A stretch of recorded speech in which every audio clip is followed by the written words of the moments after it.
खेल के मैदान में अचानक एक रहस्यमय संख्या 9 फीट प्रकट हो गई। यह संख्या हजारों डेस्कों से बनी हुई थी। शुरुआत में शिक्षक ने सोचा कि यह छात्रों की कोई शरारत है। उसने बच्चों से कहा कि अपनी डेस्क वापस अपनी जगह पर रखें। लेकिन अगले दिन जब वह स्कूल पहुंचा तो देखा कि मैदान में मौजूद संख्या बदलकर अब 8 फीट हो चुकी थी। शिक्षक को बहुत गुस्सा आया। उसने सभी छात्रों से पूछताछ की कि यह किसने किया है, लेकिन सबने इनकार कर दिया। किसी ने भी जिम्मेदारी नहीं ली। तो शिक्षक ने फैसला किया कि वह रात स्कूल में ही रहेगा।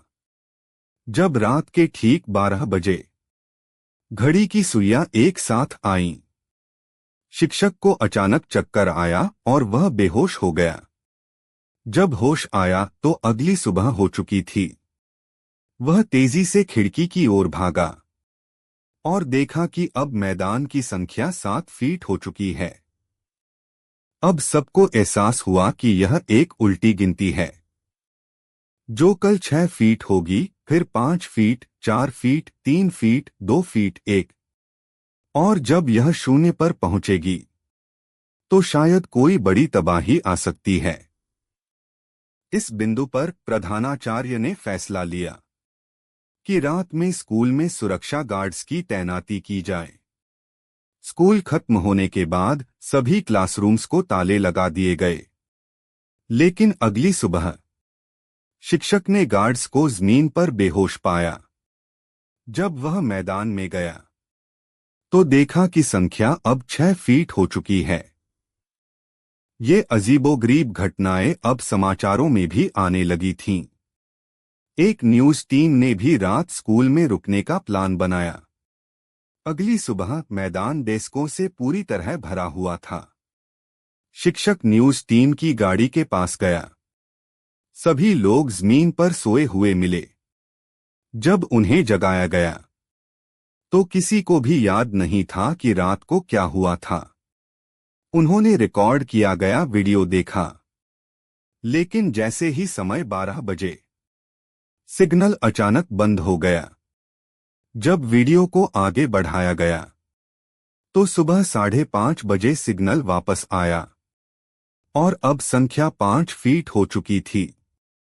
मीडिया के दबाव से तंग आकर स्कूल ने छुट्टियां समय से पहले शुरू करने का ऐलान कर दिया।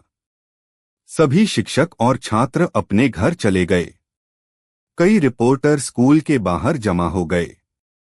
अगली सुबह संख्या 4 फीट हो गई। यह रहस्यमय घटना अब राष्ट्रीय स्तर पर चर्चा में आ गई थी। लोग इस बात पर बहस कर रहे थे कि जब गिनती शून्य पर पहुंचेगी तब क्या होगा। फिर अगले दिन संख्या 3 फीट हो गई और यह उल्टी गिनती एक नाजुक मोड़ पर पहुंच चुकी थी। अब हर कोई हर दिन होने वाले बदलाव पर नजर रख रहा था। जिज्ञासु नागरिक स्कूल के बाहर इकट्ठा होने लगे थे। वे चाहते थे कि जैसे ही शून्य आए वो एलियंस का स्वागत करें। शिक्षक का पड़ोसी भी उसे खींचते हुए ले गया ताकि एलियंस का स्वागत किया जा सके।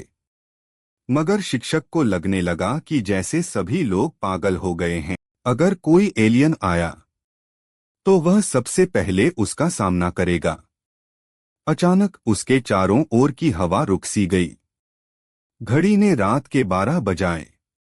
मैदान में रखी डेस्कें कांपने लगीं। फिर सैकड़ों डेस्कें हवा में उड़ने लगीं, जैसे किसी तूफान में गोल चक्र बन रहा हो। अगले ही पल एक डेस्क आसमान से गिरी और सीधे शिक्षक के सिर पर लगी। जब उसने दोबारा